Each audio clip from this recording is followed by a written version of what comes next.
Hola familia, Dios te bendiga, espero te encuentres muy bien. Continuamos estudiando el libro de los Salmos. Vamos a estar estudiando el Salmo número 85 en esta ocasión y específicamente vamos a estar viendo los primeros 7 versículos. Pero vamos a orar. Padre hermoso, gracias por tu hermosa palabra. Gracias porque en ella encontramos muchas referencias, Señor, acerca de tu bondad, de tu misericordia, principalmente acerca de tu perdón, de cómo tú has apartado tu ira, Señor. Pero también, Señor, encontramos que en ti hay el poder, Señor, y esa disposición de darnos vida, de avivarnos, de traer bendición sobre nosotros, Padre. Hoy te rogamos que tu Espíritu Santo sea hablándonos y sea llenando nuestros corazones de ese entendimiento y de esa convicción, Señor, para descansar en ti, Padre, siempre. En el nombre de Jesús oramos. Amén. Así es, familia. Este salmo es un salmo destinado para los hijos de Coré. Eh, Se cree que estos hijos de Coré eran músicos, eran levitas. Ellos se encargaban de alabar al pueblo con sus instrumentos. Pero este salmo también es una oración colectiva. Es un salmo que incluye, o más bien que está elevando una oración por avivamiento del pueblo. Así que eh, con esa base de entender que es una oración por avivamiento, vamos a empezar a estudiarlo. Y vamos a comenzar con los primeros dos versículos. Dice la palabra de Dios así, en el Salmo número 85, 1 y 2. Fuiste propicio a tu tierra, oh Jehová, volviste la cautividad de Jacob, perdonaste la iniquidad de tu pueblo, todos los pecados de ellos cubriste. El salmista encuentra alivio en el cuidado de Dios para su tierra. Y esto debe de traer a nuestra mente lo que menciona el Salmo 24:1. Dice así: de Jehová es la tierra y su plenitud, el mundo y los que en él habitan. Así que sabemos que este salmo obviamente está siendo entonado como una oración por avivamiento para el pueblo de Israel, por el mismo Israel. Es decir, el pueblo de Israel es el que está alabando a Dios y el que está haciendo esta oración, el que está reconociendo que el favor de Dios siempre ha estado en el pueblo. Están recordando que Dios es quien ha derramado sus bendiciones en un pasado, que Dios es quien ha perdonado sus pecados, tanto que los ha liberado, los ha rescatado. Pero también nosotros, familia, ahora sabemos que no solamente es para la nación de Israel, como lo leímos hace un momento, sino para toda la tierra y su plenitud, el mundo y todo lo que en él habita. Y en ello estamos incluidos tú y yo. Dios ha sido propicio para nosotros. Dios ha apartado su enojo, ha retraído su ira y a cambio de ello, Él nos ha perdonado, nos ha amado y ha enviado sus bendiciones. Hemos visto su favor, hemos visto su amor. Tú y yo experimentamos muchas cosas buenas todos los días. Y también como lo menciona su palabra, de quien proceden todas esas bendiciones es de parte de Dios. Es del creador del sol y la luna, o sea, de las lumbreras, de las luces, del Padre de las luces. De Él viene toda buena dádiva y todo don perfecto. ¿Por qué? Porque así Él lo ha decidido, porque Él es bueno. Y Él ha sido propicio para su tierra. Volviste la cautividad de Jacob. Israel, esto es muy interesante, familia.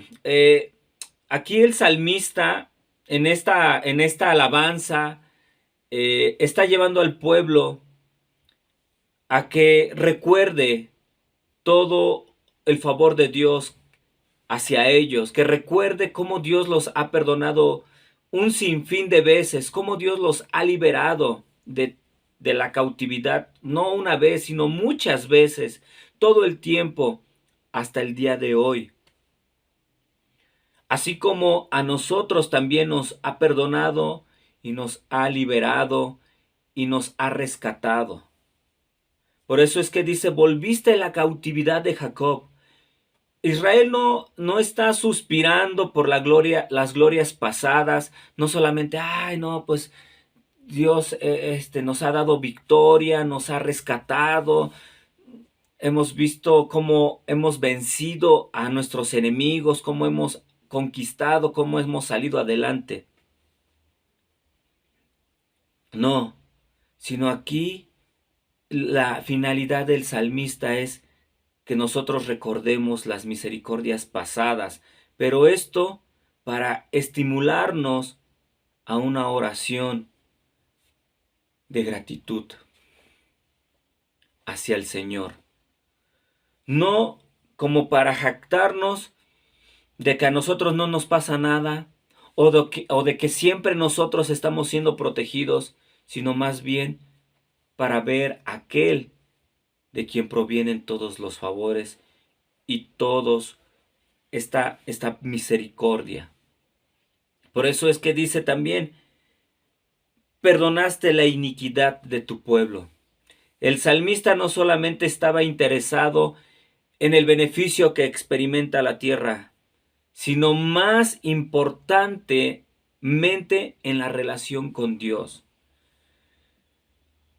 Nosotros, bueno, de hecho ya lo vimos, ¿verdad? En los salmos pasados, que cuando nosotros, el favor de Dios resplandece en nosotros, o nosotros vemos el favor de Dios, es porque previamente nosotros hemos reconocido nuestro pecado y nos hemos arrepentido.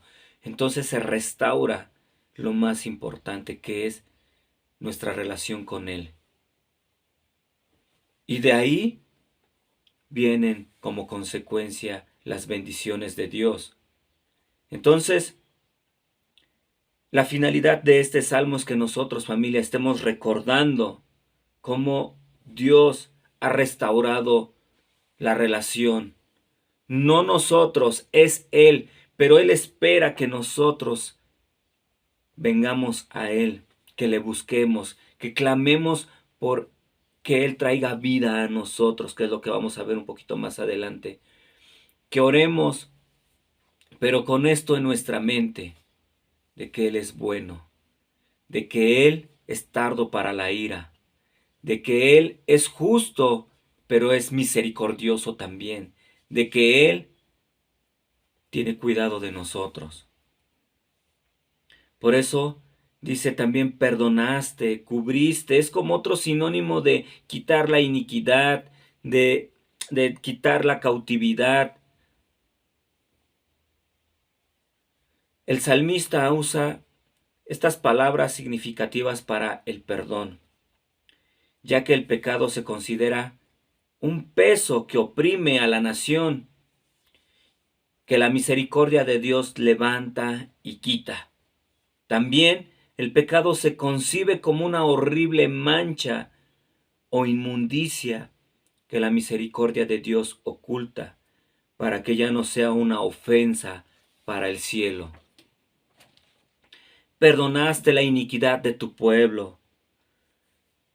O sea, has cargado o has quitado la iniquidad. Esto hace una alusión a la ceremonia del chivo expiatorio. Dios quita el pecado de nosotros y los imputa en otro ser. En este tiempo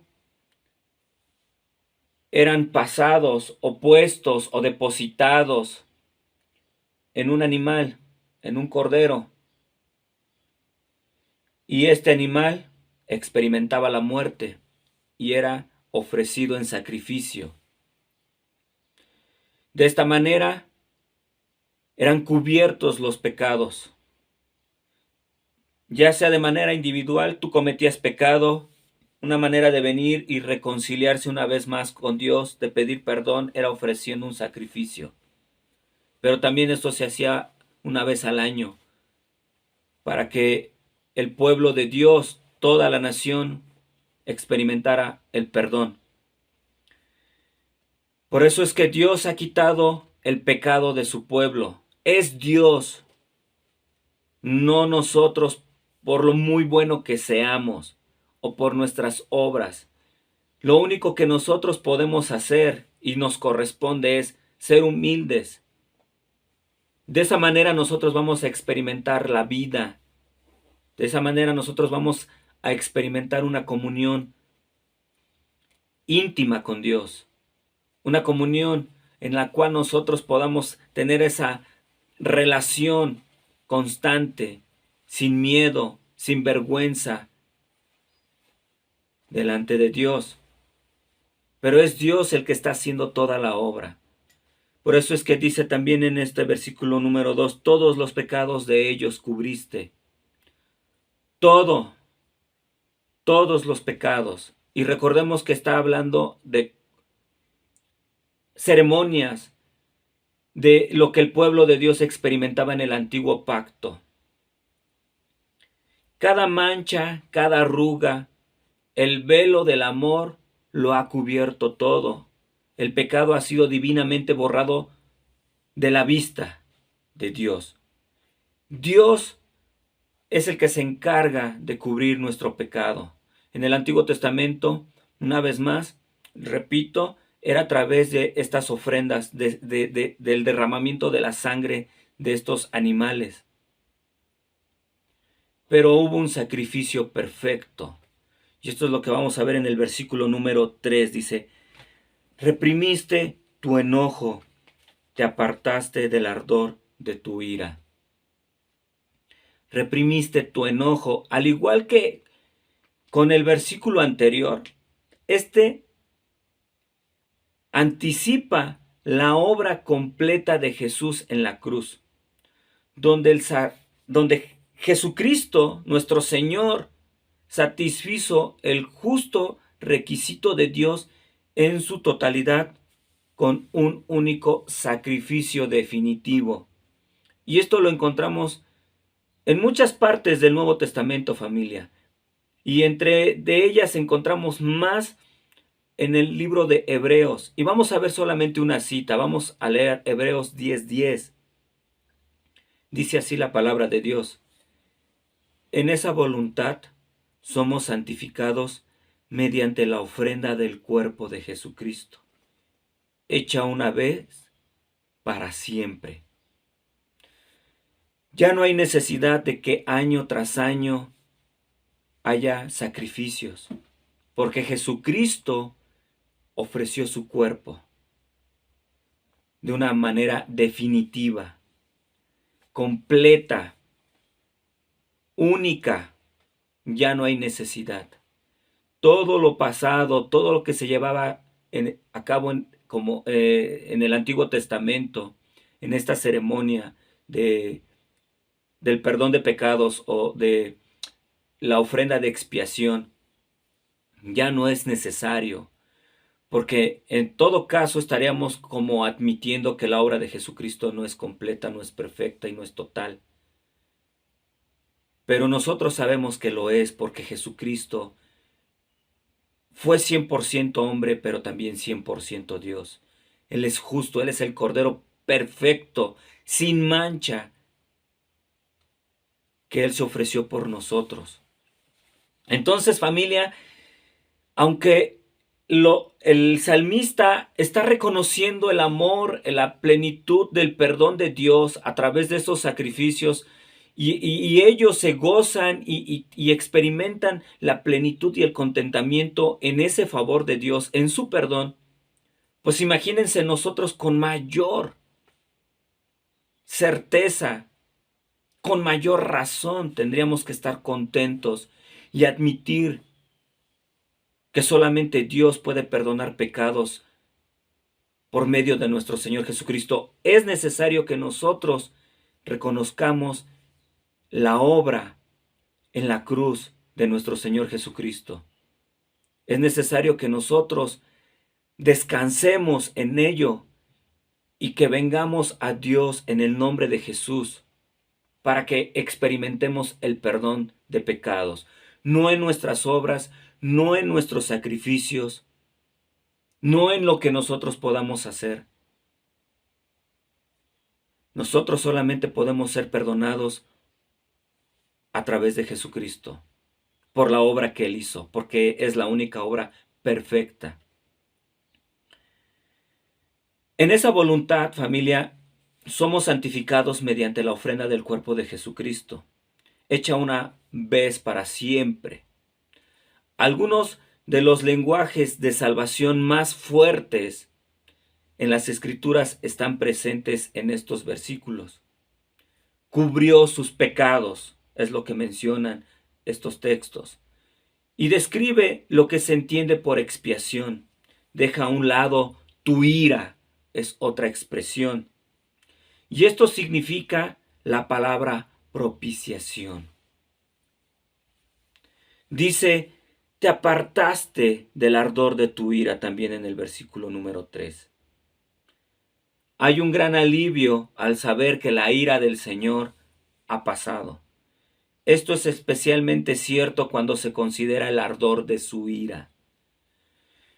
Familia, nosotros para reconocer que el Evangelio son buenas noticias, nosotros tenemos que reconocer nuestra condición para admitir las malas noticias. Las malas noticias son que tú y yo estábamos destinados al infierno si no creemos en Jesucristo. Y hay muchas personas a nuestro alrededor que sin Cristo caminan rumbo al infierno, a la separación eterna de Dios. Dios desea y es su voluntad que nadie se pierda. Para ello, tú y yo necesitamos predicar. Tú y yo necesitamos no ver lo nuestro como lo más importante, no buscar nuestros deseos como prioridad, no buscar nuestra voluntad como lo más importante. Necesitamos hacer la voluntad de Dios. Dice en Mateo que debemos buscar el reino de Dios y su justicia. Y todo lo demás, todo lo que nosotros necesitamos, familia, la comida, el vestido, el techo, Dios lo va a añadir. Él se va a encargar. Aunque muchas veces nosotros luchamos con ello, de repente experimentamos necesidades, enfermedades, desempleo, falta de economía, o tal vez no estamos teniendo o alcanzando lo que deseamos y por eso creemos que Dios nos ha descuidado o se ha apartado de su responsabilidad. Recordemos que Dios, Él lo prometió y si Él lo prometió, Él lo cumple y lo está cumpliendo. El problema es nuestro, que nosotros nos desenfocamos y descuidamos esto. Y lo que Dios desea es que nosotros estemos mirando alrededor, que admitamos que nosotros ahora experimentamos esa paz, esa libertad, que ahora descansamos, que ya esa carga ha sido levantada y quitada, que eso que ofendía a Dios en su presencia, delante de sus ojos, ha sido cubierto por la sangre de Cristo, ha sido limpiado completamente para siempre. Eso que ha producido en nosotros también lo debe producir en los demás. Esa misma libertad, pero principalmente ese perdón y la salvación. Pero necesitamos un avivamiento. Necesitamos que ahora volvamos también nosotros a clamar a Dios por la injusticia que se vive, por el pecado que predomina en el mundo, aún a veces en nuestras propias vidas, en nuestros hogares, en nuestra iglesia. Necesitamos no ser egoístas. Dice en los versículos 4 y 5, restáuranos, oh Dios de nuestra salvación, y haz cesar tu ira de sobre nosotros. ¿Estarás enojado contra nosotros para siempre? ¿Extenderás tu ira de generación en generación? Restáuranos, oh Dios de nuestra salvación. El salmista comienza, como ya vimos, agradeciendo a Dios por su regreso y la restauración. Ellos están agradeciendo, gracias, Dios mío, porque hemos visto tu favor, tu amor, tu misericordia. Gracias porque nos has restaurado, has apartado tu ira, nos has perdonado, has retraído tu enojo. Y a la luz de esta bondad pasada, el salmista ahora ora por una restauración continua y presente. Es lo que tú y yo tenemos que hacer, familia. A la luz de lo que hemos experimentado, a la luz de lo que vivimos, a la luz de lo que tanto se nos ha perdonado, debemos orar constantemente por ese perdón y por esa restauración.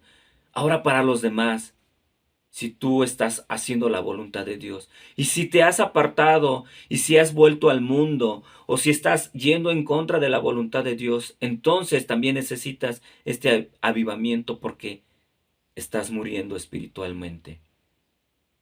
Dice también aquí, ¿estarás enojado contra nosotros para siempre? El versículo 3 agradeció a Dios por apartar el ardor de su ira. Esa obra en el pasado fue la base de esta oración. Señor, hazlo de nuevo. Señor, una vez más, así como lo hiciste conmigo, hazlo con mi pariente. Así como me perdonaste y me salvaste y me restauraste y limpiaste mi vida de tanta inmundicia,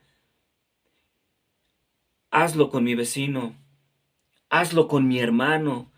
Ha caído, Señor, levántalo.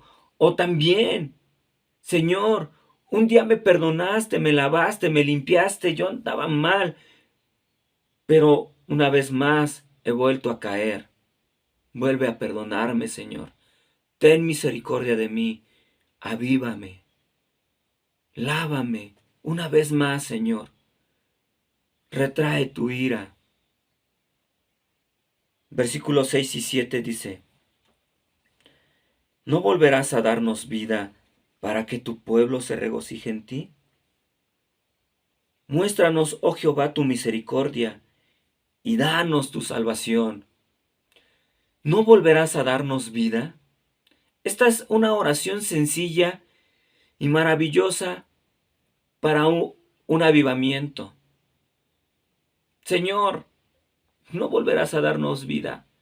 Por supuesto que sí, tú y yo sabemos la respuesta, sabemos que ese es el anhelo de Dios, porque de tal manera amó Dios al mundo para que todo aquel que en él crea no se pierda, mas tenga vida eterna. Dios muestra su amor para con nosotros en que siendo aún pecadores, Cristo murió por nosotros. Esa es la voluntad de Dios, que nosotros vivamos. Por eso es que en base a todo lo que Dios ha hecho y está haciendo, el salmista está diciendo, Señor, continúa haciéndolo, hazlo una vez más. Reconoce que el avivamiento no es obra del hombre, sino que es dado por Dios. Todo esto procede de Dios. Él es el único que tiene el poder para cambiar el corazón del ser humano. Sin embargo, también reconoce que uno puede y debe orar por avivamiento y orar por una expectación piadosa, donde nosotros podamos ver cómo Dios trae esta transformación al ser humano, a las personas o a nuestra propia vida, familia. Tenemos que ver primeramente también por la viga que está en nuestro ojo antes que la paja de nuestro hermano. Tenemos que examinarnos, tenemos que ver cómo está nuestra vida, cómo estamos caminando. Esta oración por avivamiento implica que la gente estuvo viva alguna vez, ha muerto en un sentido espiritual y ahora necesita que se le dé vida espiritual nuevamente. Pero necesitamos orar, familia, necesitamos ser obedientes a Dios, necesitamos dejarnos guiar por la voz, por la palabra de nuestro Señor y Dios. ¿Cuándo orar por avivamiento? Debemos orar por avivamiento cuando recordamos las grandes cosas que Dios ha hecho en el pasado y ver esas maravillosas obras y anhelarlas para que podamos verlas en el presente con las personas que amamos. Debemos orar por avivamiento cuando sentimos que estamos bajo una nube de desagrado divino o una evidente falta de bendición. Cuando tú ves que no hay ese anhelo por Dios, no hay ese anhelo por la palabra de Dios, no hay ese anhelo por la oración, no hay ese anhelo por obedecerle, no hay ese anhelo por servirle, debes de admitir que probablemente te estás alejando de Dios. Y debes de pedirle a Dios que te ayude a hacer su voluntad, a deleitarte en su voluntad, a deleitarte en Él. También debemos orar por el pastor, por los líderes, para que Dios los fortalezca, para que Dios los llene de fe, para que Dios los bendiga y bendiga el ministerio que ellos están realizando. Debemos recordar que es la obra y el propósito de Dios, pero Dios la ha delegado a hombres. Pero estos hombres que en amor están sirviendo a Dios también son humanos y también luchan y también enfrentan tentaciones, necesidades, y nosotros necesitamos estar orando por ellos, porque es a través de ellos que Dios hace la obra, extiende su palabra, su evangelio.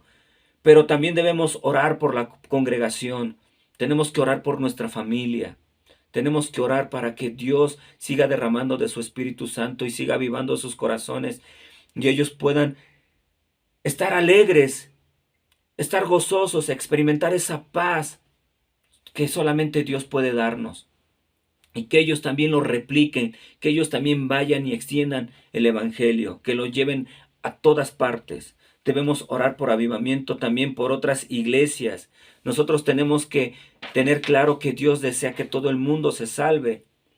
Entonces Dios lo está haciendo también de otras congregaciones, de otros ministerios. Tenemos que orar para que predomine la sana doctrina en esas iglesias, para que predomine un amor genuino por las almas y ellos también experimenten este avivamiento. También debemos orar por avivamiento por la comunidad, por toda tu colonia, por tu municipio, por tu estado, por el país. Debemos orar para que Dios traiga, derrame de su Espíritu Santo y su Espíritu Santo sea el que traiga ese convencimiento de pecado. Recordemos que es Dios a través de su Espíritu Santo que convence al mundo. Esto lo vemos en Romanos 10. Él es el único.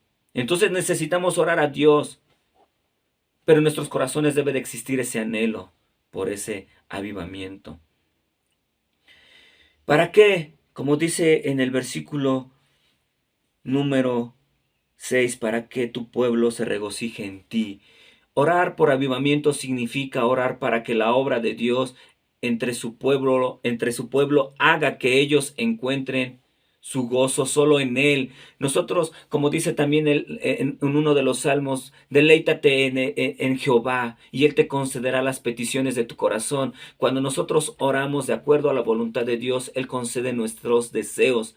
Cuando nosotros nos deleitamos en Dios, estamos conscientes que Él es el único que nos puede dar gozo, pero también nos deleitamos en su voluntad. Y entonces nosotros oramos conforme a su voluntad. Y como oramos conforme a su voluntad, Él concede ese deseo de nuestro corazón. Nuestra voluntad es que la gente le conozca. Nuestra voluntad debe de ser que la gente se salve. Nuestra voluntad y el deseo de la voluntad de Dios debe de ser la misma. Muéstranos tu misericordia. El avivamiento es una obra de la misericordia de Dios. Es decir, esto no se gana ni se merece, pero Dios en su infinita gracia concede un verdadero avivamiento. Y esto dice, y danos tu salvación. El verdadero avivamiento demuestra que la salvación es obra de Dios, no del ser humano, no del hombre, no del cristiano, no de un pastor, no de un evangelista. Es la obra de Dios. nosotros lo único en lo que participamos es en orar, por amor a Dios y por amor a las personas. Amén, familia. Vamos a orar. Padre hermoso, gracias por tu hermosa palabra. Gracias, Señor, por hacernos reaccionar. Gracias por mostrarnos que tú tienes el deseo de seguir trayendo vida a las personas. Y también, Señor, por recordarnos que solamente en ti podemos regocijarnos, porque tú nos has dado salvación, Señor, porque tú has apartado tu ira, porque tú nos has perdonado. En el nombre de Jesús. Amén. Dios te bendiga, familia.